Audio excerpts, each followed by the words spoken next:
तो जब अच्छा खासा कर रहा था, सारी चीजें ठीक चल रही थी, पूजा पाठ चल रही थी, तो उसके बाद उसको ये था कि मुझे धन ज्यादा चाहिए, एक धनदा योगिनी आती है, इस तरह के बहुत सारे एक जो है सारी चीजें होती हैं। दोस्त ने भी वो चीज शुरू करी, जो एकदम से धन आ जाए। उनकी परिस्थिति इतनी बिगड़ गई थी बाद में कि घर परिवार में मृत्यु होना, उसके बाद उनका व्यवहार बहुत अजीब हो चुका था। तो मेरे को जब उसने मैसेज किया था, संपर्क किया था मेरे से, तो उसका कहना यही था।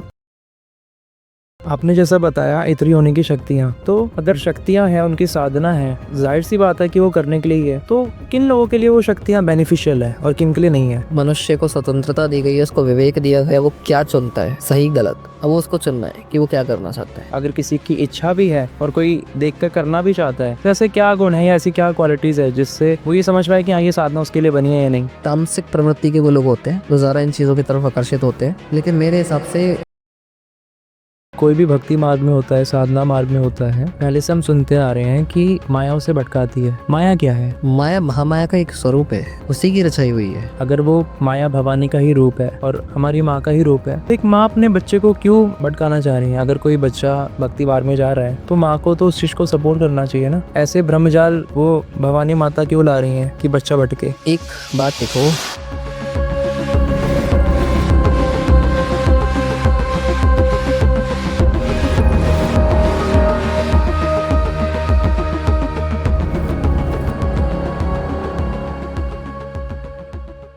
स्वागत है दोस्तों हॉरर कास्ट के एक नए पॉडकास्ट में। और आज हमारे साथ एक ऐसी शख्सियत है जिनके नाम से काफ़ी लोग भयभीत होते हैं और काफ़ी लोगों को उत्सुकता होती है। एक असली अघोरी। अघोर क्या है, घोर क्या है, इन सारे सवालों का जवाब हम उनसे ही लेंगे। अघोरी रुद्रनाथ जी। महाराज जी जय श्री महाकाल। जय श्री महाकाल। आप कैसे हैं? मैं बिल्कुल ठीक हूँ, आप बताइए। मैं भी बहुत अच्छा हूँ। महाराज जी, जब हमारी ऑफ कैमरा बात हुई थी, आप कोई इंसिडेंट बता रहे थे, हाँ जी। तो मैं चाहूँगा आप वो शेयर करिए हमारी ऑडियंस के साथ। वो असल में एक लड़का है, अब उसका नाम और एड्रेस तो रहने दो, लेकिन उसका क्या था, पहले वो हनुमान जी की पूजा साधना किया करता था। अब उसके बाद उसने क्या किया, पहले वो चीज़ें करता तो सारी चीज़ें ठीक थी उसकी। तो वही होता है ना कि विकार की जब बात आती है तो मनुष्य को उसका लोभ, उसका जो है उसकी ईर्ष्या, उसका काम, यही सब चीज़ें उसको नीचे गिराती हैं। तो जब अच्छा खासा कर रहा था, सारी चीज़ें ठीक चल रही थी, पूजा पाठ चल रही थी, सब कुछ चल रहा था, तो उसके बाद उसको धीरे धीरे वो चीज़ें हुई कि उसको पैसे से रिलेटेड कुछ चीज़ें, थोड़ा उसको ये था कि मुझे धन ज़्यादा चाहिए, ये सब चीज़ ज़्यादा चाहिए। तो आजकल बड़ा ये सब देख देख करके लोग आकर्षित होते हैं कि यक्षिणी सिद्ध कर लेंगे, योगिनी कर लेंगे, एक धनदा योगिनी आती है, इस तरह के बहुत सारे एक जो है सारी चीज़ें होती हैं। और लक्ष्मी योगिनी, बहुत सारे मतलब लोगों ने आजकल नाम प्रचलित कर रखे हैं, तो वो देख देख करके लोग बड़ी उस चीज़ में घिरे जा रहे हैं। दोस्त ने भी वो चीज़ शुरू करी, तो पहले सारी चीज़ें ठीक थी। अब उसके बाद हनुमान जी की पूजा तो छोड़ दी, जबकि इष्ट रूप में उन्हें पूछता था। उसके बाद उसका जब मैसेज आया तो वो सारी बातें उसने कुछ नहीं बताई पहले तो। जब उससे पूछा मैंने, तो उसने बोला हाँ मैंने की थी, यक्षिणी साधना वगैरह की थी, तो कुछ दिन करके छोड़ दी। अब वो उसके बाद हनुमान जी की पूजा छोड़कर उसी चीज़ पे उसका सारा फोकस, सिर्फ धन के पीछे, इस चीज़ के पीछे। तो आज के टाइम में इतना ज़्यादा वो मतलब जो है इसको प्रॉब्लम क्रिएट हुई कि पहले जो था सारी चीज़ें नॉर्मल थी, सारी चीज़ें ठीक थी, लेकिन अभी माइंडसेट नेगेटिव पूरा का पूरा, मन से पूरा का पूरा नकारात्मक विचारों से भरा हुआ, ठीक है, और उल्टी सीधी चीज़ें सोचना। और अभी भी धन के प्रति इतना ज़्यादा उसका मोह है कि मतलब उसको अभी भी यही सब चीज़ें चाहिए थी। तो मेरे को जब उसने मैसेज किया था, जब संपर्क किया था मेरे से, तो उसका कहना यही था कि मुझे अभी भी कुछ ऐसा बता दो जो एकदम से धन आ जाए। और कर्म से उसको इतना मतलब नहीं है, उसको ये है कि कम मेहनत में ज़्यादा कुछ मिल जाए, लेकिन नियति के विधान के अनुसार आप जितना करोगे आपको उतना ही मिलेगा। हाँ हाँ, ये हो सकता है कि आप अपने इष्ट की कृपा से उस चीज़ को बढ़ा सकते हो, आप ज़्यादा पा सकते हो। जब वो कृपा करेंगे, आपके पुण्य उजागर होंगे, आपका प्रारब्ध अच्छा होगा, मजबूत होगा, तो वो चीज़ें अपने आप वो जो आपको फलीभूत होंगे। आप कोई भी काम करोगे, छोटा काम भी होगा तो जो है छोटे से लेकर बड़े तक चला जाएगा। लेकिन आजकल के लोग इन चीज़ों का सहारा बहुत ज़्यादा लेते हैं कि ये नीच कोटि की, इतर योनियों की शक्तियों का सहारा लेना, पिशाच पूजना, मशान पूजना, ये सब चीज़ें बहुत लोग करते हैं। और ऐसा एक तो ये था, तो उसके बाद पैसों की दिक्कत अभी उसे उतनी की उतनी, उससे ज़्यादा बढ़ गई। जो पहले चलता था वो बिल्कुल खत्म हो चुका, भक्ति भाव में वो था तो पूरा नकारात्मक हो चुका है, घर का माहौल नकारात्मक हो रखा है, तो बहुत ज़्यादा इस चीज़ में वो फंसा हुआ है। अभी निकलने को वो बिल्कुल ये कह लो कि वो चाहता ही नहीं है इस समय निकलना। उसको जब मैंने बोला भी ये सब चीज़ें छोड़ दे, कुछ नहीं होने वाला, बोला नहीं कुछ टाइम के लिए करना है, एक बार हो जाए फिर छोड़ दूंगा। पर वो इंसान का कुछ टाइम कभी नहीं आता कि एक बार करके छोड़ दूंगा, वो छोड़ने वाला कभी भी समय आता नहीं है। छोड़ना है तो गलत आचरण को आज छोड़ो, कल का तो कोई मतलब ही नहीं बचता। ऐसे और भी लोग आए, ठीक है, और एक आसपास का ही था, कर्ण पिशाचिनी सिद्ध की हुई थी। कर्ण पिशाचिनी का नाम बहुत ज्यादा उस चीज में आता है कि कर्ण पिशाचिनी लोग बहुत लोग करते हैं। तो उसमें वो मल इत्यादि का प्रयोग करना, अपना ये सब चीजें होती हैं। तो मल का प्रयोग करना, ये सब करना, और कान में वो बताती है ऐसा करती है वैसा करती है, लेकिन उनकी परिस्थिति इतनी बिगड़ गई थी बाद में कि घर परिवार में मृत्यु होना, उनका खुद का कान पूरा खराब हो जाना, ठीक है, पूरा कान उनका खराब हो चुका था, घर परिवार में मृत्यु होनी शुरू हो चुकी थी, ये सारी चीजें बहुत शुरू हो चुकी थी। उसके बाद उनका व्यवहार बहुत अजीब हो चुका था। वो कहाँ, तो ये आप कह सकते हो कि एक उच्च कुल में उन्होंने जन्म लिया था, लेकिन बाद में उनकी अवस्था बहुत ज्यादा ही बुरी हो चुकी थी। तो ये सबसे पहली बात तो वही है कि जो लोग ये सोचते हैं कि इतर योनियों की चीजों को हम पूजेंगे, इन शक्तियों को हम पूजेंगे तो हमारा भला हो जाएगा, कभी नहीं हो सकता। तो नहीं करनी चाहिए। आप किसी उच्च शक्ति की आराधना करो, ब्रह्म स्वरूप की आराधना करो, भगवान के जो है पंचदेवों की आराधना आप कर सकते हो, उनके स्वरूप की आराधना आप कर सकते हो, आपको वो चीजें लाभदायक होंगी, फलीभूत होंगी। लेकिन अगर आप ये सोच के करते हो कि कम समय में ज्यादा मिल जाए, उस चक्कर में आप ये सारी चीजें अगर करते हो कि छोटी छोटी चीजों को करना, मशान करना, ये सब करना, कर्ण पिशाचनी ये सब, कि दूसरों के बारे में बता देगी, ये पता चल जाएगा, तो ये सब चीजें हो जाएंगी, कुछ नहीं होने वाला उन सब चीजों से। तो ये सबसे पहली तो बात यही है कि अपना ध्यान वहां से हटा के अच्छी जगह पर लगाओ, सही चीज पर लगाओ, तो समय भी सही जो है उसका उपयोग कर पाओगे, समय का भी अपने, और जो उसका रिजल्ट होगा वो भी सही होगा। आपने जैसा बताया इतनी होने की शक्तियाँ, तो अगर शक्तियाँ हैं, उनकी साधना है, तो जाहिर सी बात है कि वो करने के लिए ही है। तो किन लोगों के लिए वो शक्तियाँ बेनिफिशियल है और किन के लिए नहीं है? विवेक के ऊपर बात आती है। मनुष्य को स्वतंत्रता दी गई है, उसको विवेक दिया गया है, वो क्या चुनता है। उसके आगे दो, हमेशा दो विकल्प होते हैं, एक इधर एक इधर, सही गलत। अब वो उसको चुनना है कि वो क्या करना चाहता है। कोई तो ऐसे मतलब गुण होंगे इंसान के अंदर जिससे हम ये पता कर पाए। जैसे आजकल क्या है कि आपने कर्ण पिशाचिनी का नाम लिया, यक्षिणी का नाम लिया, लोग बेसिकली यूथ जिन्हें तंत्र का इतना ज्ञान नहीं है और यूट्यूब वगैरह से देख के काफ़ी लोग रुझान ला रहे हैं उन चीज़ों के ऊपर, और बिना गुरु मंत्र के, बिना गुरु दीक्षा के लोग साधनाएँ कर रहे हैं। काफ़ी लोगों का बहुत नुकसान भी हो रहा है। तो कैसे पता करें कि हम उस साधना के काबिल हैं या नहीं है? अगर किसी की इच्छा भी है और कोई देख कर करना भी चाहता है, तो ऐसे क्या गुण है या ऐसी क्या क्वालिटीज़ है जिससे वो ये समझ पाए कि हाँ, ये साधना उसके लिए बनी है या नहीं? अब बात वो आती है ना कि संसार में जहर भी है, विष भी है, ठीक है। और सबसे बड़े उदाहरण तो ये आता है कि जब कालकूट विष समुद्र मंथन के समय निकला था, तो वहां पे वो किसी ने पान नहीं किया, किसी ने ग्रहण नहीं किया, केवल एकमात्र शिव आए थे वहां पे उसको ग्रहण करने। तो वही बात आती, तब तो किसी ने ग्रहण नहीं किया क्योंकि सबको पता था वो चीज गलत है। वो उनसे उसका जो है, उसको पान करने से किसी का भी अहित ही होगा, कोई जीवित नहीं रह पाएगा, और उसके बाद में वो नष्ट नहीं हो सकता। तो वो सामर्थ्य उन्हीं में थी, ठीक है। तो जब पता ही है कि वो चीज गलत है तो करने का मतलब ही नहीं बचता। ये लोग जो होते हैं, जो इन चीजों को करते हैं, खास तौर से वो तमोगुणी ज्यादा होते हैं, तामसिक प्रवृत्ति के वो लोग होते हैं जो ज्यादा इन चीजों की तरफ आकर्षित होते हैं। लेकिन मेरे हिसाब से चाहे किसी भी प्रवृत्ति का हो, किसी भी गुण को ज्यादा जो है उसका उच्च कोई भी गुण जो है ज्यादा उसमें जो है प्रभावित हो, तो लेकिन उसको करनी नहीं चाहिए वो चीजें। फिर भी उसको अपने, अगर वो तामसिक गुण का है, तामसिक प्रवृत्ति का है, तो भी उसको उच्च महाशक्तियों की आराधना करके अपने उस गुण को संचालित करना चाहिए। अगर उसको उग्र साधना करनी भी है तो वो अपने प्रारब्ध के अनुसार गुरु मार्गदर्शन में जा करके वो चीजें करे। अगर उसके लिए होगी तो गुरु बताएंगे, नहीं होगी तो नहीं करवाएंगे। वो उसका स्वभाव कैसा है उस पर निर्भर करेगा। अगर आपको वो चीजें करनी है, आपको चाहिए कि भाई आपको उग्र शक्तियों की ही पूजा करनी है, आप करो, उग्र महाविद्याओं की पूजा होती है, लेकिन बिना गुरु निर्देश के मत करो। अगर आपका मन उन चीजों में लग रहा है, बिल्कुल करो। कुछ एक चीजें होती हैं, आजकल सुना होगा नींबू उड़ाना, हुँ। होता है, बहुत कुछ होता है। तो मशान जो होता है ना, सबसे ज्यादा इस चीज में काम करता है। मशान जिसको सिद्ध होगा वो नींबू उड़ा देगा। क्या कर लोगे उससे? प्रदर्शन की विद्या है, दर्शन नहीं है उसमें, प्रदर्शन मात्र है। आप देख नहीं सकते उसको, और देख के कर भी क्या लोगे, आपको दिख भी जाएगा तो कुछ नहीं होगा। दर्शन से कल्याण, मशान के दर्शन से कभी कल्याण नहीं हो सकता ना, वो ईश्वर के दर्शन से ही हो सकता है। तो वही है, वो प्रदर्शन की बात है, प्रदर्शन से कभी भी कल्याण नहीं हो सकता। और तो ज्यादातर लोग जो ये चीजें करते हैं प्रदर्शन के लिए ही करते हैं, जादूगरी। पब्लिसिटी, नेम, फेम, छोटी छोटी चीजों में लिप्त रहना, सांसारिक भोग के लिए करना। कुछ लोग अप्सराएं सिद्ध करते हैं, और ये यक्षिणियां सिद्ध करते हैं, इस तरह की चीजें सिद्ध करते हैं कि स्वप्न में संभोग होगा तो हमको तृप्ति होगी, ये सारी चीजें होगी। तो वो नष्ट करेंगे आपके शरीर को भी, आपके प्रारब्ध को भी, आपके पुण्य को भी।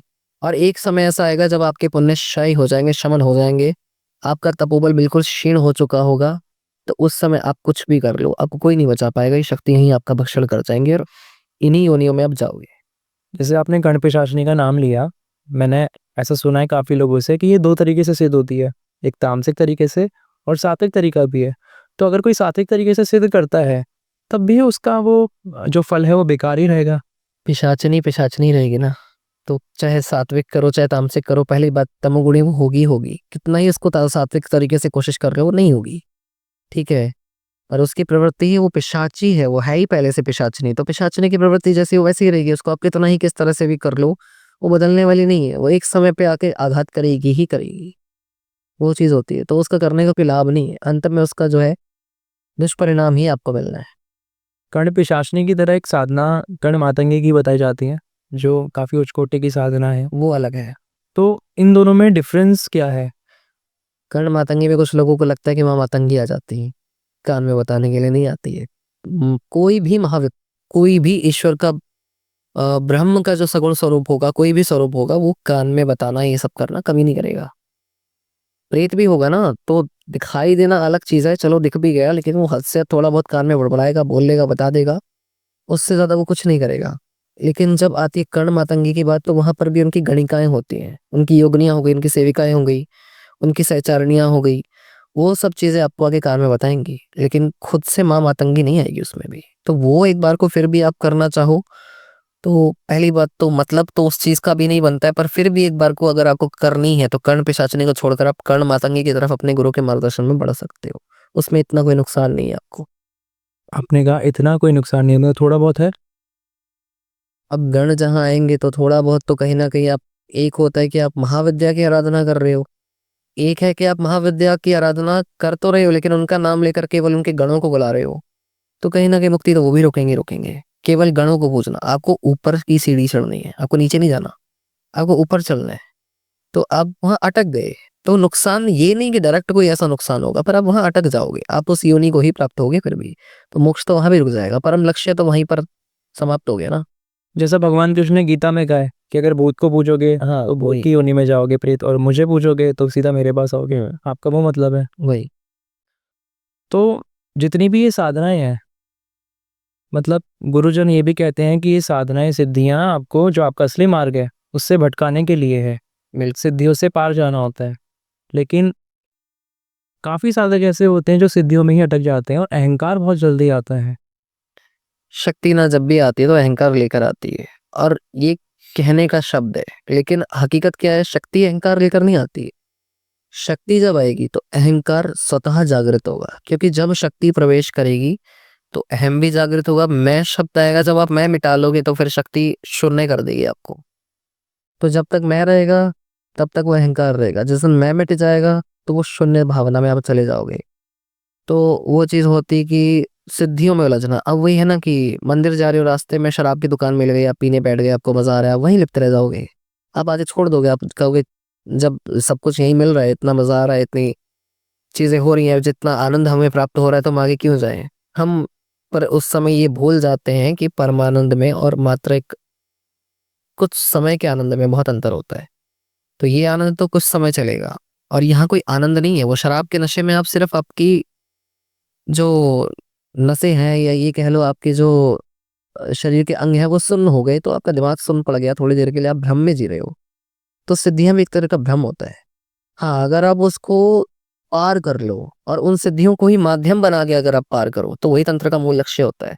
तंत्र में अगर सिद्धियां दी जाती हैं तो इसलिए दी जाती हैं कि आप उन सिद्धियों को एक, ये कह लो कि सीढ़ियां बनाओ और उनको पार करते चले जाओ, और उन सिद्धियों के माध्यम से सहजता हो जाती है, थोड़ी सुलभता हो जाती है, क्योंकि आप थोड़ा आराम से उस चीज को सहज रूप से कर पाते हो, अपने मार्ग तक पहुंच पाते हो।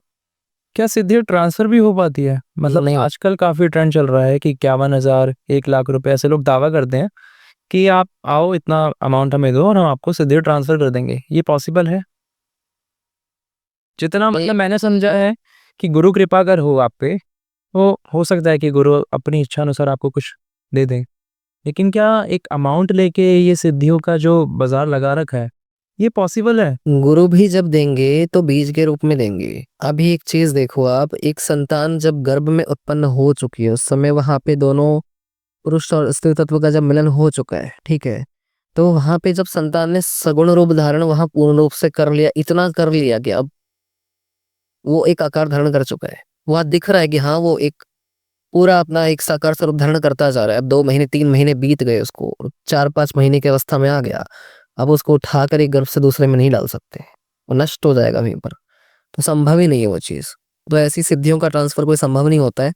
ये चीज जरूर है कि गुरु कृपा से आपको वो चीजें जल्दी प्राप्त होती हैं, और गुरु आपको अपनी तरफ से अगर वो चीज दे रहे हैं तो वो भी बिल्कुल होती है। लेकिन गुरु भी हर किसी को नहीं दे सकते हैं। अपनी कमाई चीजें हर किसी को नहीं दी जा सकती। रामकृष्ण परमहंस जी के 16 शिष्य थे, 15 को कुछ नहीं मिला ऐसा, पर एक को ही क्यों मिला, जो कि आगे चल के स्वामी विवेकानंद जी कहलाए। तो वो लोग बोलते हैं कि उनको उनको जो है ना, रामकृष्ण परमहंस जी ने उनके मस्तक पर स्पर्श कर दिया था तो सिद्धियां जागृत हो गई। जागृति हुई है, ट्रांसफर नहीं हुई है। वहां उनका ब्रह्म जागृत हुआ है, क्योंकि वो पहले से उस अवस्था में कहीं ना कहीं अपने पिछले जन्मों से थे। उनकी भक्ति का तत्व इतना उच्च था कि गुरु के स्पर्श मात्र से वो जागृत हुआ है, ट्रांसफर नहीं हुआ है। उनकी उन्हीं के पास थी और इनकी इनके पास थी। हाँ, सिद्धियों का ये है कि जाते समय साधक जरूर देकर जाता है किसी ना किसी को, पर उसके बाद भी वो देकर भले ही चले जाए, पर उसको पालना, उसको सींचना, उसको पुनः जागृत अपने हिसाब से करना वो आपका काम होता है। तो वो किसी एक को ही दी जा सकती है, हर किसी को नहीं दी जा सकती। वो सब कहने की बात है कि हर किसी को ट्रांसफर नहीं होता।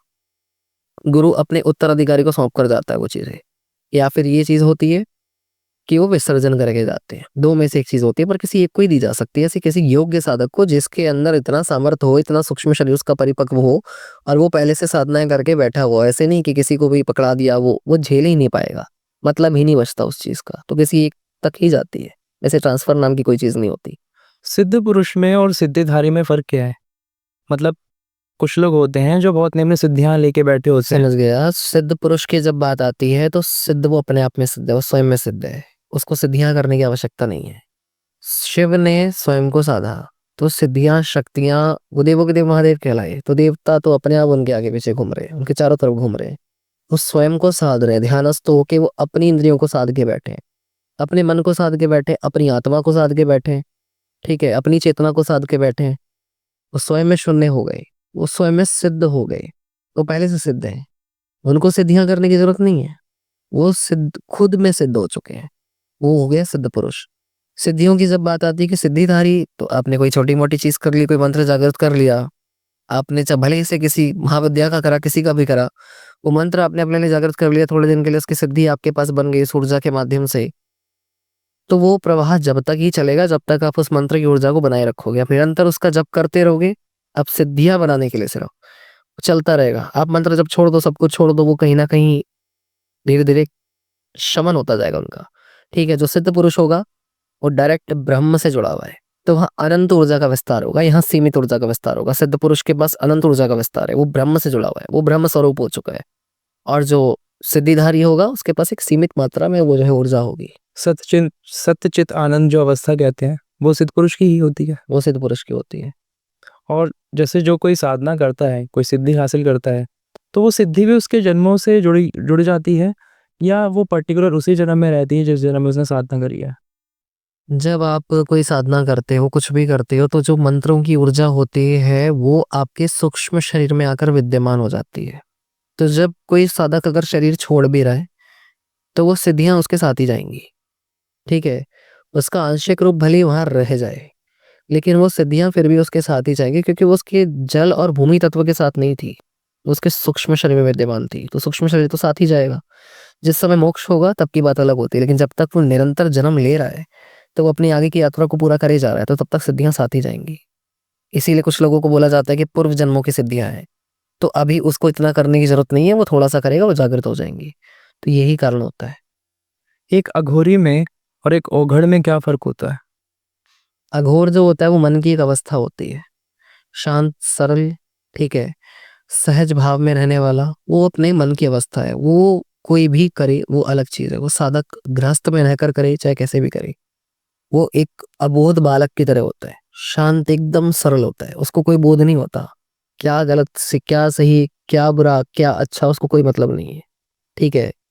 और औघड़ की जब बात करी जाती है तो वो अपने आप में एक, ये बोल सकते हो कि एक सिद्ध अवस्था होती है जहां उसके मन की अवस्था अघोर होती है, और वो जहां चाहे बैठकर जो चाहे करे उसको। फिर एक समय ऐसा आता है अघोरी की जब अवस्था होती है, जब आप लगातार शमशान जा रहे हो, कुछ भी कर रहे हो, तो जब तक आपके चित्त में वो जब चीज जागृत हो जाती है पूर्ण रूप से, तो उसके बाद वो औघड़ कहलाता है। उसके बाद आप जहां चाहे बैठो, आप शमशान जाओ, चाहे संसार के बीच रहो, चाहे आप जंगल जाओ, कहीं भी जाओ, कहीं पर भी जो भी चीज जहां भी बैठकर करेगा वो उसके लिए सिद्ध होगी। वो शमशान को जाने की जरूरत नहीं पड़ेगी उसे, वो शमशान को वहीं जगाने की ताकत रखता है। उसके पास ये एक एक्सेस होता है कि वो शमशान को वहां आवाहन करके जगा सकता है। वो अगड़ की अवस्था होती है, उसके लिए कुछ भी भेद नहीं बचा। उसके बाद सबसे परे है वो, सबके बीच रहकर भी सबसे परे है, उसको किसी से मतलब नहीं है, अपने आप में लीन है वो। मैंने ये सवाल किसी और से भी पूछा था, तो उन्होंने मुझे बोला था कि जो अघोरी होते हैं ये माँ काली को सिद्ध करते हैं, और जो ओघड़ होते हैं ये शंकर भगवान को, शिव जी को सिद्ध करते हैं। तो ऐसा भी कुछ डिफरेंस होता है? महाकाल और महाकाली सिद्ध कैसे हो सकते हैं, जो समय काल से मतलब परे है? की साधना करते हैं। तो वो ऐसा कोई डिफरेंस नहीं होता है। आप एक चीज देखो ना कि जो शक्ति है, जब वो क्रियाशील है तो वो सगुण रूप धारण कर रही है। जिस समय वो शांत है, वो, ये आप कह लो स्थिर है, तो उस समय वो ब्रह्म की अवस्था में है। आप शून्य की भी बात करोगे तो शून्य का आभास भी आपको शक्ति के ही माध्यम से हो रहा है। खाली शून्य आपको आभास नहीं हो सकता। आपको कैसे पता कि एक पात्र है भरा हुआ है, उसमें साफ पानी है, तो पानी वो शक्ति रूप है, तभी तो आपको पता चल रहा है कि साफ पानी है। वो तो पात्र अलग चीज है, लेकिन वो अवस्था जो आपको महसूस हो रही है, अवस्था वहां पे पात्र है, और जो महसूस आपको करा रही है वो शक्ति ही करवा रही है। तो ब्रह्म में शक्ति का संचार होता है, ऐसा नहीं कि नहीं होता। तो ये कुछ नहीं होता कि वो अघोरी जो है महाकाली की साधना करते हैं और जो औघड़ है वो महाकाल की करते हैं, दोनों ही एक, दोनों की ही करते हैं। अघोर की अवस्था में वो मन की अवस्था होती है, वो दोनों की कर रहा होता है, लेकिन जो औघड़ की अवस्था होती है वो अपने आप में ही जागृत कर देता है उन्हें, उनका तत्व जागृत कर देता है। इसलिए वो जहां चाहे बैठकर जो चाहे करे, उसको फर्क नहीं पड़ता, उसके लिए सब एक समान है। अघोर की अवस्था जब तक होती है तो अघोर एक मन की अवस्था है, इसलिए अघोरी की उपाधि दी जाती है। जब ये कह लो कि 12 वर्ष पूर्ण होने के बाद जब वो तत्व उसके अंदर ही विद्यमान हो जाए, जब वो जागृत हो जाए पूर्ण रूप से, तब वो अवढ़ कहलाता है। महाराज जी, ये 12 वर्ष का कुछ विशेष महत्व है? क्योंकि मैंने और लोगों से भी सुना है कि कोई भी अगर साधना मार्ग में होता है, और जैसे गुरु गोरखनाथ जी का भी हमने सुना है कि मच्छिंद्र नाथ जी ने 12 वर्षों के लिए उन्हें भेजा था। तो ये 12 का जो ये गुणांतन है, इसका कुछ मुख्य, मतलब कुछ विशेष है ये साधना मार्ग में? बिल्कुल है।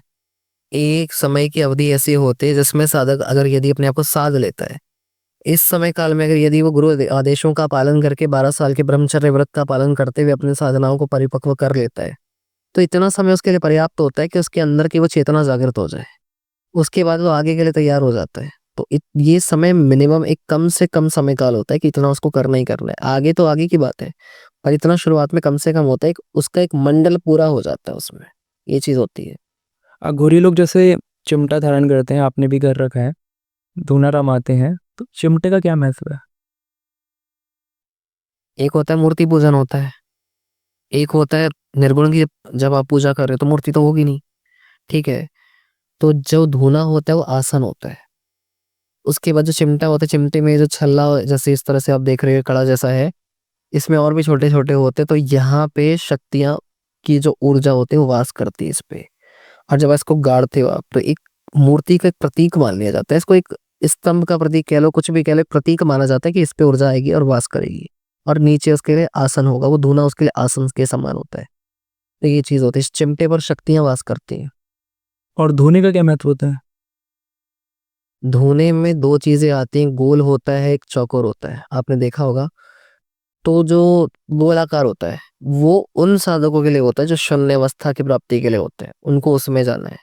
चौकोर होता है वो कहीं ना कहीं धर्म अर्थ काम मोक्ष का भी प्रतीक जो होता है उसके 4 कोण होते हैं, ठीक है, वहां आप क्रिया कर सकते हो, सब कुछ आप जो चाहे कर सकते हो, वहां षटकर्म इत्यादि सारी चीजें आप करने में सक्षम हो, कर सकते हो। और वो कहीं ना कहीं सांसारिक स्तर पे भी जी रहा है, वो सगुण की पूजा कर रहा है। त्रिकोण होता है वो शक्ति का प्रतीक होता है, लेकिन जब गोल की बात आती है तो शून्य अवस्था को वहां पे जो है दर्शाता है। जब आप उस जैसे गोल है, आप सर्कल के बीच में खड़े हो जाओ, कहीं से भी आप डिस्टेंस नाप लो एक जैसा आएगा, तो शून्य की अवस्था भी वही होती है। कहीं भी रहो, किसी भी परिस्थिति में हो, आपका स्वभाव, आपका जो है विचार सबके लिए सबके प्रति एक जैसा होगा, किसी के लिए भी अलग नहीं होगा। तो वहां बैठकर अपनी चेतना को, अपनी शून्यता को जागृत करने का प्रयत्न कर रहा होता है। जो वहां अग्नि जल रही होती, वो अपने समस्त विचारों को वहां क्षय करके, वहां पे शमन करके शुद्ध कर रहा होता है। ये चीज होती है। काफ़ी अघोरी लोग कपाल भी धारण करते हैं। कपाल का क्या महत्व होता है? मतलब मैंने ये भी सुना है कपाल में ही खाते हैं और कपाल से ही वो अपनी क्रियाएं करते हैं, तो कपाल का इतना महत्व क्यों है? सबसे उच्च योनि मनुष्य की होती है, और मनुष्य के ही कपाल में ऊपर जो है ब्रह्मरंध्र की जो है वहां पे एक बताया जाता है कि वहां उपस्थिति होती है। जिसे आत्माराम कहते हैं। आत्माराम से ऊपर जब आप कपाल के सबसे प्रमुख भाग को ऊपर देखोगे, जब जहाँ पे जब कपाल क्रिया के समय जहां से वो बांस का डंडा मार करके कपाल क्रिया करी जाती है, फाड़ा जाता है, तो जो आपका चोटी वाला स्थान होता है, शिखा वाला जो है स्थान होता है, वहां पे ब्रह्मरंध्र होता है। तो वो ब्रह्मरंध्र में ब्रह्म ज्ञान की जो है उपस्थिति होती है, वहां जागृत होता है। तो इसीलिए बोलते हैं सिद्धों का कपाल, इसीलिए बोला जाता है कि जो ब्रह्म ज्ञानी या सिद्धों का कपाल जो होता है वो इसीलिए बोलते हैं कि लिया जाता है, ताकि वहां उनका जो होता है ना, आत्माराम की बात आप कर लो, कुछ भी कर लो, वहां पे उनकी चेतना जागृत होती है। तो उनकी जब चेतना जागृत होती है तो आप जब उसको वहां बैठाते हो, तो पहली बात तो ये होती है, जो लोग ये बोलते हैं कपाल में मशान सिद्ध करना, ये करना वो करना, घोर का कोई भी ऐसा कुछ नहीं होता है। कपाल उसके लिए उस समय गुरु का स्वरूप है। ये नहीं कि गुरु का कपाल कुछ लोग कहते हैं उठा के ले आओ, वो बेकार की बात है। लेकिन वहां उसमें भी एक चीज और आती है कि कुछ लोगों का ऐसा होता है कि नहीं, सिद्धों का कपाल का मतलब है कि किसी सिद्ध पुरुष का ही कपाल लेके आना, ऐसा नहीं होता है। आप कुछ भी किसी का भी कपाल लेके आ रहे हो, आप उसको देख करके पहली बात तो वहां पे ब्रह्म ज्ञान का स्थान जो होता है वो ब्रह्मरंध्र में होता है, वो हर किसी के पास होता ही होता है, जागृत हो या ना हो। जब आप उसको सामने रखते हो तो आपके गुरु के स्वरूप में होता है, एक तरह से आपको गाइड करता है कि क्या करना है क्या नहीं करना है। गाइड का मतलब लोगों को लगता है बोल कर करेगा, आत्मा बिठाओगे तो अलग बात है, लेकिन जब आप उसको महसूस करोगे, जब आप उसको देखोगे, महसूस करोगे, वो चीजें करोगे, तो आप उसको देख देख करके अपने अंदर जो आपका कपाल है उसको जागृत कर रहे हो, आप अपने ब्रह्मरंध्र को जागृत कर रहे हो। स्मृति है एक आपकी, ये कह लो, आप उसको ये देखकर कर रहे हो तो कि पूर्व जन्म है, पूर्व जन्म में हमने अपनी अपनी जो चेतना है, अवस्था है, उसको यहाँ तक छोड़ दिया था, अपनी यात्रा को यहाँ छोड़ दिया था। अब हमें इससे ऊपर उठ के और ऊपर जाना है।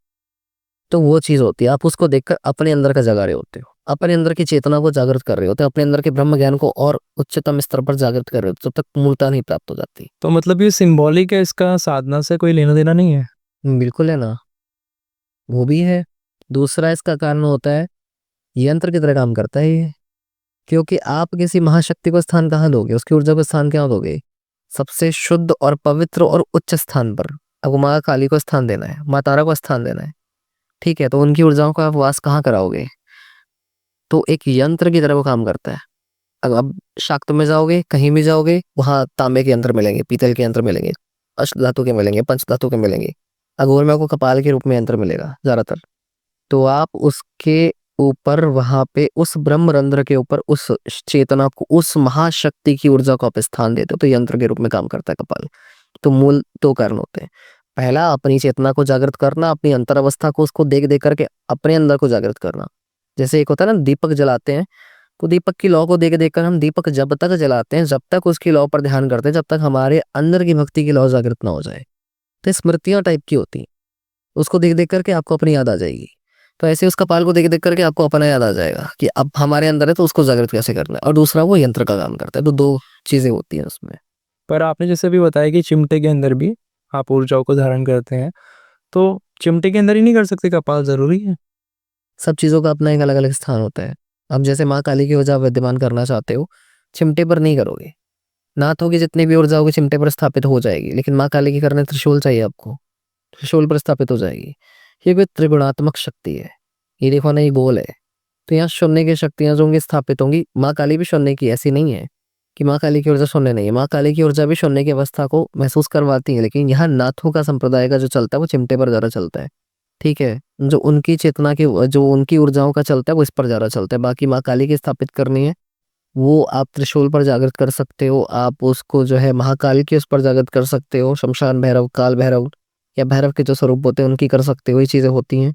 चिमटे पर भी आप भैरव की ऊर्जा को स्थापित कर सकते हो, वो दोनों पे कर सकते हो, और भगवान शिव की भी दोनों पे कर सकते हो। लेकिन कपाल का अपना एक महत्व होता है। ठीक है, कपाल सबसे उच्चतम स्तर माना जाता है, वो एक जागृत स्थिति में होता है, क्योंकि ठीक है, वो मनुष्य योनि सबसे उच्च मानी जाती है, तो उसका सबसे उच्चतम भाग माना जाता है वो, इसलिए वो जरूरी होता है। एक नाथ और एक अघोरी में क्या फ़र्क है?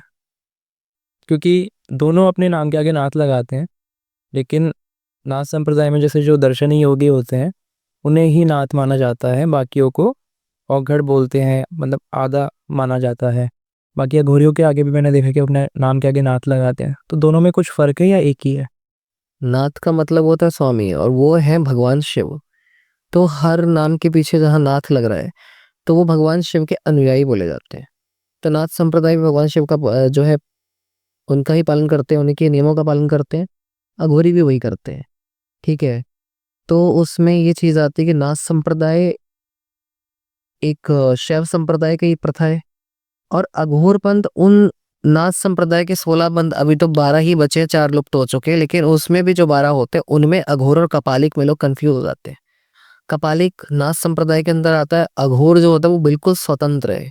और आपने अभी पूछा था ना अघोरी और औघड़ में क्या भेद होता है, तो अघोरी की अवस्था है, और औघड़ उस व्यक्ति को एक उपाधि दी जा रही है, तो एक उपाधि है। अघोरी वो अवस्था है उसकी, अघोर की अवस्था वो अघोरी है। और जब उसको उपाधि दे रहे हो तो आप 12 वर्ष के बाद जब वो परिपक्व हो जाता है अपनी साधनाओं में, कहीं बैठकर कुछ भी करता है वो सफल होता है। वो राख उठाकर दे, भभूत उठाकर दे, वो कुछ भी करे, उसके लिए कोई क्रियाओं का इतना महत्व नहीं रह जाता, क्योंकि वो अब सब कुछ अपने अंदर जागृत कर चुका होता है। तो एक पदवी है, ठीक है, एक उपाधि है। और वहां जब बात आती है तो अघोर पंथ की, तो अघोर सबका सार है। नाथ संप्रदाय उनका पालन कर रहा है, पर अघोर हर एक संप्रदाय, हर एक पंथ का एक सार है। शाक्त हो, अघोर हो, वैष्णव हो, कुछ भी हो, अभी इस चीज पर लोग कुछ बोलेंगे कैसे, क्यों, क्या, तो वो अवस्था है, वो हर किसी की यानी शून्यता की अवस्था को अघोर बोला जाता है, सहज भाव को अघोर बोला जाता है। तो अघोर कोई घृणा का विषय नहीं है, अघोर कोई तामसिकता का विषय नहीं है, कोई किसी गुण के आधार पे नहीं है कि इसी गुण पे वो चलेगा, ऐसा कुछ नहीं है, सबसे परे है। आपने जैसे बोला कि 12-18 जो पंथ है नाथों के, उसी में ये अघोरी पंथ भी आता है। अघोर शैव संप्रदाय के अंतर्गत एक स्वतंत्र पंथ है। ठीक है, और जो शैव संप्रदाय के अंतर्गत जो नाथ संप्रदाय आता है वो एक अलग पंथ है, वो अपने 12 पंथ चलाते हैं, और इसमें जो आता है वो अघोर एक स्वतंत्र हो जाता है, वो हर एक का सार है। कोई भी संप्रदाय हो, कोई भी पंथ हो, अघोर उसका सार है। ये बात गुरु कीनाराम जी ने बोली थी कि अघोर हर संप्रदाय का सार है, हर मन की अवस्था का सार अघोर है, अंत में वही होता है। सरभंगी साधु कौन होते हैं?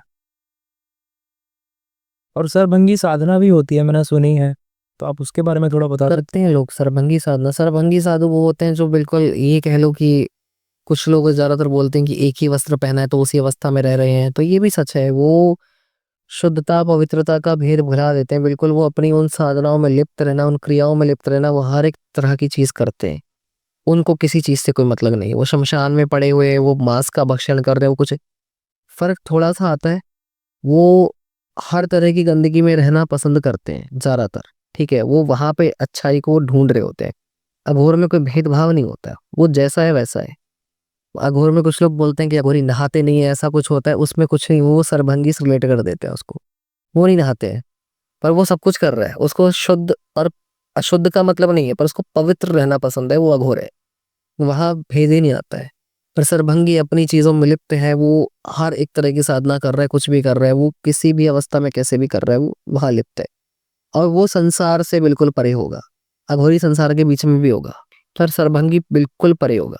वो एकांत स्थान को चुनेगा, वो संसारिकों से बात नहीं करेगा, कुछ नहीं करेगा, ज्यादातर वो एक बिल्कुल एकांत में रहेगा। कुछ कारणवश होगा, कुछ जरूरी होगा तो बात कर लेगा, पर ज्यादातर वो संसार से कटा हुआ रहेगा।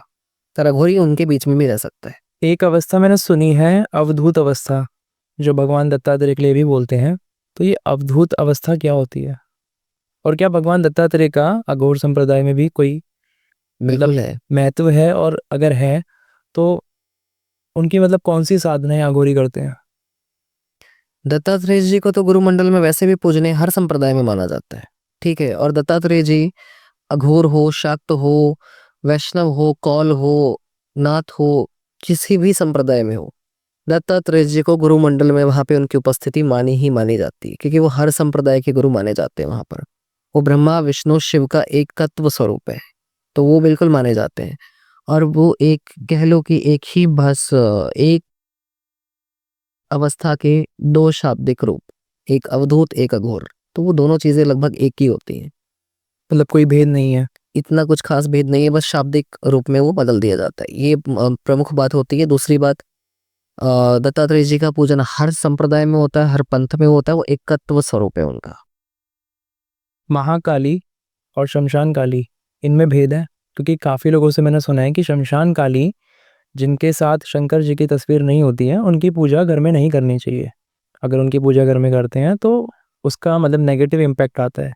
वहीं जो शंकर जी के साथ जो उनकी तस्वीर है, जो महाकाली की है, उसकी पूजा करनी चाहिए। तो क्या इसमें कुछ सच में भेद है या ये एक अफवाह है? शमशान काली स्वरूप के नीचे माँ के उस स्वरूप में शव विराजमान होता है, वो शव शमशान का प्रतिनिधित्व करता है, ठीक है। और जो महाकाली स्वरूप की बात आती है, तो वो दोनों का तत्व कहीं ना कहीं जुड़ता है, ऐसी बात नहीं कि नहीं जुड़ता है। वो मूल तत्व की बात करोगे एक ही है, पर महाकाली का स्वरूप एक अलग बताया जाता है। वो कुछ लोग 10 भुजाओं में बोलते हैं, कुछ कैसे बोलते हैं, लेकिन जो शमशान काली है वो महामूल तत्व है, वो घोर शून्यता है, वो अघोर है बिल्कुल, वो मूल है।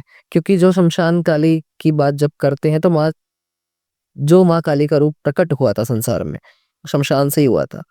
तो पहला स्वरूप जो प्रकट हुआ था वो शमशान काली ही है। अब उनका सहस्त्रनाम पढ़ोगे, सहस्त्रनाम में सबसे पहले आता है शमशान कालिका, तो वो पहला नाम ही वही आता है, क्योंकि जागृति शमशान से हुई है, तो वो मूल अवस्था है।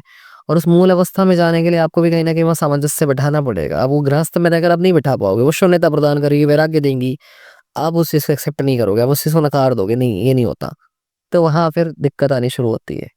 उग्रता भी है, बिल्कुल है, क्योंकि वो उग्रता का भाव इसलिए होता है कि वो आपके हर विकार को, हर भेद को मिटाएंगी, वो लोगों से संभाला नहीं जाएगा। इसीलिए गुरु मार्गदर्शन की जरूरत होती है। इसीलिए घर में बोला जाता है कि दक्षिणा रूप काली स्वरूप की पूजा करनी चाहिए, महाकाली की कर लो। दक्षिणा काली की ज्यादातर सबसे ज्यादा जो प्रिय होता है दक्षिणा काली स्वरूप ग्रस्तों के लिए होता है।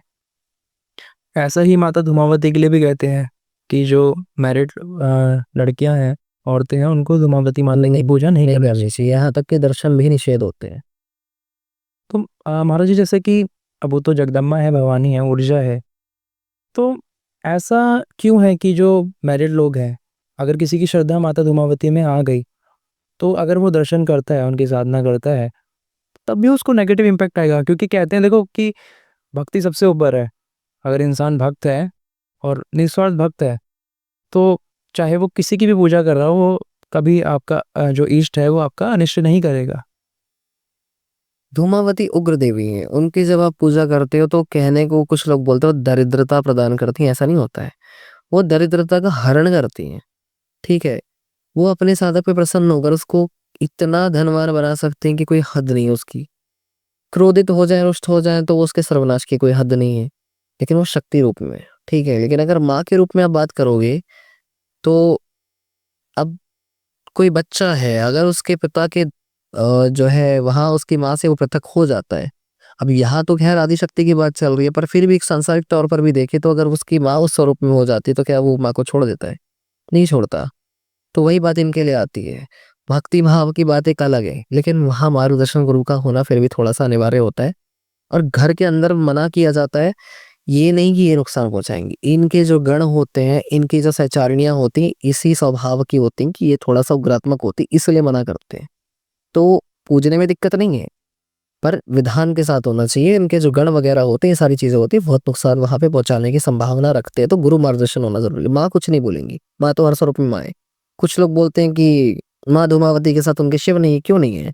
माँ धूमावती के साथ वो धूमेश्वर रूप में चलते हैं, और उन्होंने जब उन्हें निगल लिया था, ये बात जब कही जाती है, तो उनके उदर में ही वो थे उस समय भी। भगवान शिव तो परम तत्व है, वो नष्ट कैसे हो सकते? कोई ये कह रहा नष्ट होके कैसे हो सकते हैं? वो उनके उदर में समा गए थे, तो उसके बाद बाहर भी तो निकाला था, तो जब थे तभी तो निकाला। तो वो उस समय बस इतना होता है कि वो अपने अंदर है उनके, और धूमेश्वर स्वरूप में उनके साथ चलते हैं। लेकिन ऐसा नहीं है वो शिव के बिना है, उस समय शक्ति शिव के बिना कभी हो ही नहीं सकती। मतलब कि अगर हम भक्ति कर रहे हैं वो अलग बात है, लेकिन अगर हमें उनकी साधना करनी है तो अगर गृहस्थों को उनकी साधना करनी है, सबसे पहली बात तो जो है गुरु मार्गदर्शन में करें, बिना गुरु के ना करें। और दूसरी बात मां बगलामुखी के साथ में करें, आपने क्योंकि रजस्व की हानि नहीं होगी उस समय। आपने गुरु का नाम लिया। काफ़ी लोग आज के टाइम में भगवान शिव को गुरु मान के साधनाएं करते हैं। तो क्या ये चीज़ सही है? क्योंकि मुझे पर्सनली लगता है कि अगर सामने हमारे गुरु हो तो हमें बेटर गाइडेंस मिल सकती है। लाइक जो स्टार्ट ही कर रहा है साधना, काफ़ी लोग ऐसा भी बोलते हैं कि नहीं ये चीज़ सही है, क्योंकि आज के टाइम में गुरु लोग बचे नहीं हैं और हर किसी की श्रद्धा नहीं आ पाती किसी इंसान पे। तो आपकी क्या राय है इसमें? दो चीजें हैं ना, पहली बात तो ये है कि गुरु मानने वाली जब बात भगवान शिव को आती है, आप क्या उनको मानोगे, या हम कौन होते हैं उनको मानने या ना मानने वाले। वो पहले से ही गुरु मंडल में परम गुरु के रूप में उपस्थित है, तो वह मान्यता की तो बात ही खत्म हो जाती है। वो हर किसी के आदि गुरु है, परंपरा ही उनसे शुरू हुई है, तो वो तो रहेंगे ही रहेंगे। दूसरी बात ये आती है कि आज के समय में गुरु बचे ही नहीं है, ढूंढ क्यों रहे हो? आपके प्रारब्ध में अगर होगा तो आपको मिल जाएंगे, नहीं होगा आप कितना भटकते रहो, कुछ नहीं मिलने वाला। तो देखा देखी में साधना करना और हकीकत में आपके मूल प्रारब्ध में वो साधना का मार्ग होना, फर्क है। अगर आपके प्रारब्ध में है तो आपके इष्ट स्वयं आपको गुरु से मिलवा देंगे, नहीं है कितना ही ढूंढते रहो, कुछ नहीं मिलने वाला। तो वो चीज है। तो ये जो कहते हैं कि नहीं आजकल के समय में गुरु नहीं होते, बिल्कुल होते हैं। आप जबरदस्ती ढूंढ रहे हो, आपके जो है प्रारब्ध में वो चीज है ही नहीं, तो आपको कुछ नहीं मिलने वाला। अगर है तो प्रकृति स्वयं आपके गुरु के स्वरूप में आपके सामने उपस्थित होंगी। मैंने ये भी सुना है कि शिष्य नहीं ढूंढता गुरु को, गुरु खुद शिष्य को बुलाता है। क्या ये बात सच है?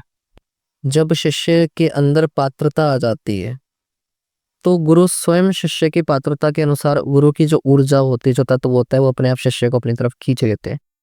एक चुंबक है, एक सामने आप ये कह लो प्लास्टिक रख दो या कोई और धातु रख दो, एक लोहा रख दो, खींचेगा कौन? लोहा ही खींचेगा, प्लास्टिक तो खींचने से रहा। तो वही बात एक गुरु की तरफ आती है कि जो गुरु चुंबक के रूप में है और शिष्य जिस दिन लोहे के समान बन जाएगा, उसके अंदर वो पात्रता आ जाएगी, तो अपने आप गुरु की तरफ खींच जाएगा। गुरु की वो जो आकर्षण शक्ति होगी उसको खींच लेगी, उसको जबरदस्ती चलने की जरूरत नहीं पड़ेगी, खींच लेंगे उसको। तो कहीं ना कहीं उनका मिलन हो ही जाएगा, चाहे किसी भी माध्यम से मिले, आमने सामने मिले, कैसे भी मिले, किसी भी तरह मिले, मिल जाएंगे। महाराज जी, जैसे कोई भी भक्ति मार्ग में होता है, साधना मार्ग में होता है, तो पहले से हम सुनते आ रहे हैं कि माया उसे भटकाती है। माया क्या है? माया महामाया का एक स्वरूप है। एक सिक्के के दो पहलू यहाँ भी आते हैं। अगर कोई बोलते माया गलत है, नहीं है, उसी की रचाई हुई है, उसी का रचाया हुआ है। कुछ लोग जाल कह देते हैं, ठीक है चलो मान लिया जाल है, पर योग माया किसको बोलते हैं? तो पहले माया है, उसके बाद योग है। आप माया से निकल के योग तक जब जा रहे हो ना, तो वही गुरु आपको करवाते हैं। तो महामाया के इस स्वरूप से निकल के आपको उस तक पहुंचना है। तो ये द्वैतिक स्वरूप जो आप देख रहे हो, यहाँ से निकल के आपको महामाया के अद्वैत स्वरूप तक पहुंचना है। तो माया की बात जब आती है, आप अपने ऊपर कितना हावी होने दे रहे हो। ये बिल्कुल सच है कि माया भटकाती है, माया अपने आप में जाल भी है। तो ऐसा तो देखा जाए, हर चीज जो संसार में उपस्थित है, प्रकट है, ब्रह्मांड में जो कुछ भी है, वो सब कुछ महामाया का ही रूप है, प्रकृति है। प्रकृति है, कुछ भी अलग नहीं है ना।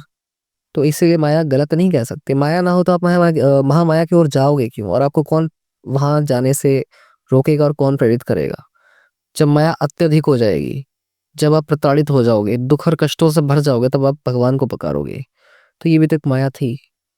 और जब आपको सब कुछ मिल रहा होगा, तब आप बिल्कुल भूल जाओगे, तो वो भी एक माया थी। तो दोनों ही माया होती हैं। तो प्रेरित भी वही करेगी, वहां जाने का मार्ग भी वही बताएगी, और उसी से निकल के आपको वहां जाना भी है। एक स्वरूप से निकल के दूसरे परम स्वरूप में आपको लीन होना है। इसको थोड़ा मैं और डीप में जानना चाहूँगा। अगर वो माया भवानी का ही रूप है और हमारी माँ का ही रूप है, तो एक माँ अपने बच्चे को क्यों भटकाना चाह रही है? अगर कोई बच्चा भक्ति मार्ग में जा रहा है तो माँ को तो उस चीज़ को सपोर्ट करना चाहिए ना। ऐसे ब्रह्मजाल वो भवानी माता क्यों ला रही हैं कि बच्चा भटके? एक बात देखो, अपनी खुद की जब माँ होती है, बच्चे को क्या करती है ना, कि जब वो रो रहा होता है, वो खिलौना पकड़ा देती है, ये ले खेले से चुप हो जा। वो उससे चुप नहीं होता, वो दूसरा ला के देती है। तो वो जानबूझ के भटकाती है कि मैं अपने काम में लगी हुई हूँ, मुझे करने दो। ठीक है, वो उसको चाहती कि वो अपने आप, वो बैठा है, वो घूम रहा है, वो जो कर रहा है करता रहे, मैं अपने काम में लिखता हूँ, अपने काम में लीन हूँ। तो वो ब्रह्म की ऊर्जा अपने सारी चीजों में संचालन में लीन है, ठीक है। और जब बच्चा जोर से रोने लगता है, चिल्लाने लगता है, वो खिलौने भी फेंक देता है, सब कुछ कर देता है, जब वो महामाया ये देख लेती है कि इसे उस खिलौने की जरूरत नहीं है, अगर वो दे दिया उतनी देर के लिए, खुश हो गया तो हो गया, ठीक है, वो बोलती है चलो ठीक है, इसी की जरूरत है, अभी मेरी नहीं है, वो खुश हो गया। जब वो देखती है सब फेंक दिया, फिर भी रो रो के चिक चिक के मुझे ही बुला रहा है, तब वो आएगी। तो यही महामाया की लीला होती है कि जब मनुष्य संसारिक सुखों में इतना ज्यादा भटक चुका होता है, इतना लिप्त हो चुका होता है उसमें वो, कि अब उसे वही प्रिय लग रहे हैं। तो उसको महामाया का आभास ही नहीं कि मेरी कोई माँ भी है, कोई जगत जननी है भी, संसार में कोई ऐसी ऊर्जा भी है जो हमें चला रही, सबको चला रही है। जब तक उसको आभास नहीं होगा वो कुछ नहीं बोलेगी। जब उसको दिखेगा कि हाँ अब ये मेरे लिए तड़प रहा है और ये पात्र है मेरे पास आने लायक, ये सिर्फ मेरे को ही मांग रहा है मुझसे, इसे ना खिलौने चाहिए, ना धन चाहिए, ना ये चाहिए, ना वो चाहिए, तो वो अपना लेगी, देगी वो फिर भी सब कुछ, ऐसी बात नहीं कि नहीं देगी, संचालन के लिए सब कुछ देगी, क्योंकि माँ है, उसको पता है देना पड़ेगा। लेकिन जब एक तड़प अंदर से होगी तब जाके वो अपनाएगी। वरना मतलब एक परीक्षा ही होती है ये। परीक्षा भी कह सकते हैं, और बच्चे के अंदर वो लगन जागनी चाहिए ना कि हाँ मुझे मेरी माँ चाहिए। तो जब भगवान देख लेकर निस्वार्थ प्रेम है, अब समय आ चुका है, तब वो हाथ पकड़ेंगे। हाथ तो वैसे ही पकड़ के रखते हैं, लेकिन फिर भी जब वो उस रूप में पुकारेगा तब सामने से पकड़ेंगे। एक नास्तिक का भी ध्यान वही रखती है, एक आस्तिक का भी वही रखती है। एक बच्चा अगर उसको माँ माँ चिल्ला चिल्ला के बोल रहा है, उसका ध्यान भी वही रखेगी। एक जो सुबह से रात तक लड़के आ रहा है उसका भी वही रखेगी। अब ज्यादा अति करेगा तो फिर वो दंडित करके भी समझाएगी। तो वो हर कर्म तो वही कर रही है ना, हर फर्ज वही निभा रही है। हमारे सनातन में पितरों का बहुत जिक्र होता है, तो पितरों का क्या महत्व है? मतलब मैं ये इसलिए जानना चाहता हूँ कि मैं थोड़ी बहुत पूजा करता हूँ, मेरा विश्वास मेरे इष्ट पे है, मेरे गुरु पर है, लेकिन नेचुरली पितृ महाराज के लिए मेरे अंदर श्रद्धा नहीं आ पाती है। मतलब ये नेचुरल है, ऐसा नहीं है कि मेरे को कोई द्वेष है या मैं नाराज़ हूँ, नेचुरली नहीं आ पाती है। काफ़ी सारे ऐसे लोग हैं जो अपने ना पितरों को जानते ना अपने कुल देवी देवता को जानते हैं। ऐसी अवस्था में इंसान क्या करे अगर उसे पितरों पे श्रद्धा नहीं आ रही है, और जैसा कहते हैं कि भाई पितरों को पूजना ज़रूरी होता है, तो क्या करना चाहिए? पढ़ाई में मन नहीं लगता, लगाना पड़ता है, जरूरी है, पता है। तो वही बात वहां भी आती है। और दूसरी बात, आप उनके कुल में हो, आप उनके कुल से जन्मे हो, आप उनके वंशज हो, तो आपको करना पड़ेगा, क्योंकि आप कर्मों के बंधन में बंधे हुए हो। उसमें एक चीज आती है, मोह के बंधन में नहीं बंधना है, वो परम सत्य की तरफ और आप जा रहे हो तो आपको खुद ही पता चल जाएगा कि दायित्व है, मोह नहीं है। तो आप मोह के तौर पे मत करो ना, आप दायित्व के तौर पे करो कि हाँ मुझे करना है, बस ठीक है करना है। तो आपको करना है क्योंकि आपको पता है आपका कर्म बंधन है, तो वो जब ही कटेगा जब आप उनके लिए करोगे, वो कर्ज जब उतरेगा, आप उनके निमित्त पिंडदान इत्यादि जब सब चीजें कर दोगे, श्राद्ध कर्म इत्यादि सब कुछ कर दोगे, तो वो सारी चीजें वैसे भी करनी तो पड़ेंगी, क्योंकि आप उनके वंशज हो। तो लेकिन मोह समझ के मत करो, दायित्व समझ के करो। दायित्व के तौर पे देखो, जो चीज़ें होती है वो हम करते हैं, मतलब मैं करता हूँ, घर वाले तो क्या करते ही आए हैं, लेकिन जब तक वो भक्ति भाव नहीं जगता है ना, मतलब पर्सनली शायद मेरा ऐसा है, तब तक कुछ भी करने का मेरा मन नहीं होता। चाहे वो मेरे इष्ट के पास जाना हो या मेरे गुरु के पास जाना हो, जब तक मेरे अंदर वो भाव नहीं जगता, वो भक्ति नहीं जगती, मुझे पर्सनली ऐसा लगता है कि वो मैं शायद ये ढोंग कर रहा हूँ। हम्म। तो अगर मेरी श्रद्धा नहीं जग रही है मेरे पितरों के लिए, उसके बावजूद क्या वो चीज़ें मुझे करनी चाहिए? अब देखो ना, आप चाहे इंटेंशनली कुछ काम कर रहे हो, चाहे बिना इंटेंशनल के कर रहे हो, आप दीवार पे हथौड़ा मार रहे हो तो लगेगा तो है ही। तो वही बात है कि आप चाहे कुछ भी करो तो कुछ तो फल मिलेगा ही मिलेगा ना। तो वो आपको करना तो फिर भी चाहिए, अब कोशिश करो। अब देखो, सबसे ज्यादा भावना इष्ट के ही प्रति जागता है। कुछ लोग ऐसे होते हैं जो समय मन लगा के रखते हैं, पर कुछ ऐसे होते हैं जो केवल पर ब्रह्म पर ही विश्वास रखते हैं और अपने इष्ट में ही उनका मन लग रहा होता है, तो किसी और चीज मन लगता ही नहीं है। ठीक है, कर्म उनको पता है कि हमारा मन उस तरफ भले ही है, पर उस चीज के लिए हमें वो चीज करनी पड़ेगी। तो बस आप वो समझ के करो कि आप दायित्व निभा रहे हो, आपको जरूरत नहीं कि आप जबरदस्ती मन लगाओ, जबरदस्ती खींचो अपने मन को, तो मत खींचो, आपका इष्ट की तरफ है ना। तो आप वो चीज, अगर आप वो कर्म पूरा करके आ गए और अपने इष्ट के प्रति आपने श्रद्धा जो है वहां पे समर्पित कर दी, तो वो आपका इष्ट जाने, आपको जरूरत नहीं सोचने की कि लगा कि नहीं लगा, वो आपका इष्ट जाने। आपको सोचना ही नहीं है कि लगा कि नहीं लगा, वो आपकी इष्ट संभालेंगे वो चीज़, आपको नहीं सोचने की जरूरत पड़ेगी। और किसी को अगर ये कुल देवी देवताओं का पता नहीं है, तो भी वो अपना कुल देवी देवताओं के निमित्त अपना पूजन अपने इष्ट को ही समर्पित कर सकता है। महाकाल और महाकाली को बोलो, ठीक है, क्योंकि वही एक मूल स्वरूप में आते हैं कि वो हर स्वरूप वहाँ पे समाया हुआ होता है। तो भगवान शिव और माँ पार्वती कह लो, तो जो उग्र शक्तियों की पूजा करते हैं वो महाकाल महाकाली को समर्पित करे। जो शांत स्वभाव में देखता है वो भगवान शिव के सौम्य स्वरूप और माँ पार्वती के स्वरूप में समर्पित करे। अगर कोई साधना मार्ग में नया नया आया है और साधना शुरू करना चाह रहा है, तो क्या कुछ ऐसी साधनाएं हैं जो वो बिना गुरु के या गुरु प्राप्ति के लिए कर सके? कर सकता है। जैसे पंचाक्षरी मंत्र की साधना है, ओम नहीं लगाना है, आप अपने वर्ण के अनुसार वो कर सकते हो। आप अपने वर्ण के अनुसार कि वो पहले शिवाय आएगा कि शिवाय बाद में आएगा, ठीक है, नमः पहले या नमः बाद में आएगा, वो चीज़ें देख करके आप कर सकते हो। आप ओम मत लगाओ, लेकिन अगर आप हाँ जनेऊ धारण करते हो, वो सब चीज़ें आप करते, तो आप अपने हिसाब से देखो कि आपको किस मंत्र में प्रणव देवी प्रणव लगाना है कि तांत्रिक बीजाक्षर लगाना है, तो वो चीज़ें आप देख करके कर सकते हो, ठीक है। तो ये और नॉर्मल नाम जप इत्यादि तो आजकल सभी जानते हैं, लेकिन पंचाक्षरी मंत्र की साधना हो गई और माँ पार्वती के मंत्र की साधना हो गई, सप्ताक्षरी मंत्र की साधना हो गई माँ पार्वती के, वो आप कर सकते हो बिना गुरु के, कोई दिक्कत नहीं है उसमें। भगवान शिव को ही साक्षी मानकर आप कर सकते हो। और भगवान हनुमान के कुछ सौम्य मंत्र होते हैं, बीजाक्षर नहीं कर सकते, बीजाक्षर के बिना कर लो। हाँ ये भी नहीं, पर कुछ लोग कहेंगे बीजाक्षर तो शाबर भी बीजाक्षर नहीं होते, पर शाबर की भी नहीं करनी है। नॉर्मल जो वैदिक मंत्र होते हैं, अब एक है ओम नमो भगवते वासुदेवाय नमः, ठीक है, ये जो सौम्य मंत्र है इनकी आप कर सकते हो, उसको बीजाक्षर नहीं आने चाहिए। और क्या गुरु प्राप्ति के लिए भी कोई साधना है? वो आप अपने इष्ट से प्रार्थना करोगे, अपने आप आपके सामने आएंगे। हाँ एक है, वो पहली बात पंचाक्षरी मंत्र का जप करके आप गुरु की प्राप्ति का संकल्प करके आप वो चीज कर सकते हो। दूसरा, भगवान दत्तात्रेय की साधना आप कर सकते हो, ठीक है, भगवान दत्तात्रेय के बीजाक्षर का आप जप कर सकते हो, उनसे देव दीक्षा विधान इत्यादि पूर्ण करके आप जैसे एक गुरु को धारण करते हो, अपने शारीरिक गुरु को गुरु रूप में धारण करते हो, वैसे ही भगवान दत्तात्रेय को आप धारण करके उस स्वरूप में उनके बीजाक्षर की साधना आप कर सकते हो। उससे फलीभूत भी होगी, आगे की साधनाएं भी शुरू हो जाएंगी। आगे का क्रम भी आपको जानना जो है, आप अपने अंदर ही जानना शुरू कर दोगे, आपको वो ज्ञान मिलना शुरू होता जाएगा। महाराज जी, एक छोटा सा मैसेज हमारी ऑडियंस के लिए जो आप अपनी तरफ से देना चाहो। सबसे पहली बात तो गुरु के बिना कोई साधना करनी नहीं चाहिए। जो सौम्य मंत्र हैं वो आप कर सकते हो, उग्र शक्तियों की तरफ आप बिल्कुल ना जाएं। और ये भी नहीं कि अगर आपको गुरु अब तक नहीं मिले तो आप बिल्कुल भटक के बैठे हुए, जब गुरु मिलेगा तभी हम करेंगे। पहले तो ये जान लो कि सही में आपको करनी भी है, या फिर आपको सिर्फ जो है थोड़ा बहुत इंटरेस्ट आ गया, इधर इधर देख लिया उधर देख लिया और 4 दिन बाद आप छोड़ दोगे माया में लिप्त होकर के।